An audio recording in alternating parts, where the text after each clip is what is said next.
Hasil evaluasi sekarang itu bagaimana Pak terkait PSBB? Ya alhamdulillah ya, 6 hari kita jalan.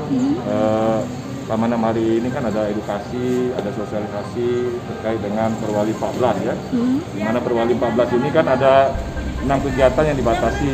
Salah satunya adalah pergerakan orang dan barang yang menggunakan moda transportasi. Kami dari Dinas Perhubungan Kota Palembang sudah membangun 13 checkpoint ya, 13 checkpoint, 5 yang di wilayah perbatasan yang bekerja sama dengan operasi ketupat, operasi ketupat Musi, terus yang 7 di dalam kota dan 1 di bawah jembatan Ampera itu untuk wilayah perairan. Dan alhamdulillah pelaksanaannya kondusif, masyarakat mulai sadar lah terkait dengan pergerakan orang dan barang yang menggunakan moda transportasi ini harus mentaati protokol kesehatan yang sesuai di dalam isi Perwali nomor 14 tahun 2020 ini. Mudah-mudahan ya ke depan ya kesadaran masyarakat ini bisa lebih meningkat dan seiring juga pengertian-pengertian yang diberikan oleh petugas dari gugus tugas yang terdiri dari unsur TNI, Polri, Disub, terus Pol PP dan sebagainya mengedukasi masyarakat sehingga timbul kesadaran masyarakat untuk mentaati protokol kesehatan pada saat menggunakan moda transportasi, pergerakan orang dan barang yang dari satu titik ke titik yang lain. Pak, apa aja dari yang ringan sampai berat? Sanksi kan kita klarifikasi ya nanti ya. Nanti ada pelanggaran ringan, bentuknya mungkin dia tidak maskernya tidak dipakai gitu kan, itu pelanggaran ringan. Nanti pelanggaran berat mungkin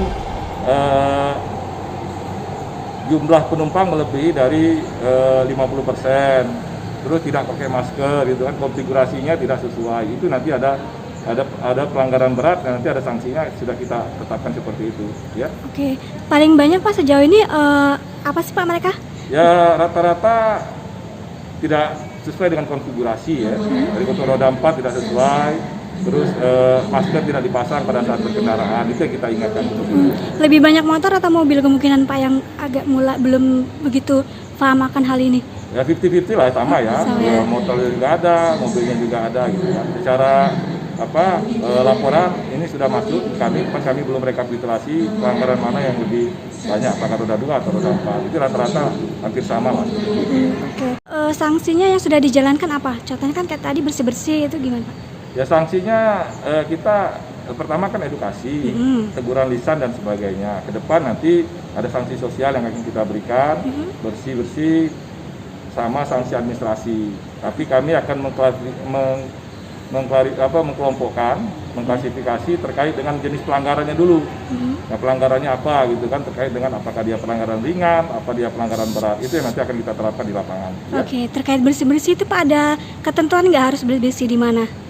Misalnya, dari kawan-kawan Pol PP ya, dari Pol PP sudah menyiapkan satu tempat posisi ya di Tasik. Untuk kami di checkpoint, kami sudah siapkan juga nanti alat kebersihannya. Kami nanti akan di checkpoint itu nanti ya di sekitar wilayah checkpoint aja nanti untuk sanksi sosialnya itu ya. itu berapa lama Pak? Ya 10 sampai 15 menit lah ya. 10-15. Biar memberikan efek juga lah di masyarakat itu. Oke. Ada berapa total dan di mana aja Pak? Total 13 ya, 13, 5 di wilayah perbatasan, kilometer 12, terus di Rekanasda, Talang Putri, Karya Jaya, satu lagi di Talang Jambi ya.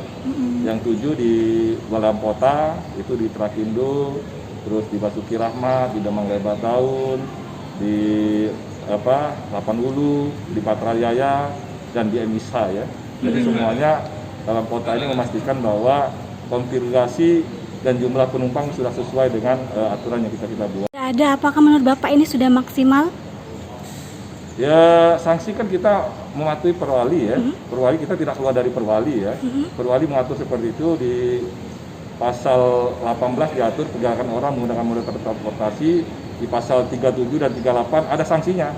Di situ ada teguran lisan dan sebagainya. Itu yang akan kita implementasikan di lapangan terkait dengan penerapan sanksi ya. Menurut Bapak itu sudah maksimalkah atau masih harus? Ya sudah maksimal lah. Yang namanya ini kan bukan masalah sanksinya ya. Jadi yang dikedepankan ini adalah kesadaran masyarakat untuk bisa bekerja sama dengan pemerintah kota dalam rangka menekan penyebaran virus COVID-19 ini. Jadi yang dikedepankan bukan masalah sanksi. Jadi menimbulkan kesadaran masyarakat akan budaya untuk menjaga kesehatan, mengikuti protokol kesehatan sehingga penyebaran COVID-19 ini bisa teratasi di Kota Palembang. Sejauh ini kesadaran masyarakat menurut Bapak udah mulai Jadi sudah baik mulai atau- sadar, tumbuh dan sebagainya. Saya lihat beberapa checkpoint di beberapa titik, ya sudah timbul kesadaran masyarakat, sudah pakai masker, sudah jaga jarak. Ada beberapa saja yang memang harus kita berikan peringatan dan sebagainya. Ya PSBB? Ya harapannya ya selama PSBB ini kami dari Dinas Perhubungan ya, pergerakan orang dan barang yang menggunakan transportasi ini agar ditaati. Karena sudah ada batasan-batasan terkait dengan jumlah penumpang, konfigurasi, terus juga ojek online, roda 2 dan sebagainya. Ya kami berharap ya aturan ini bisa ditaati dan dipatuhi oleh masyarakat demi kebaikan kita bersama dalam menekan penyebaran virus COVID-19 pada saat menggunakan moda transportasi di Kota Palembang. Jangan lupa subscribe, share, komen, dan like ya.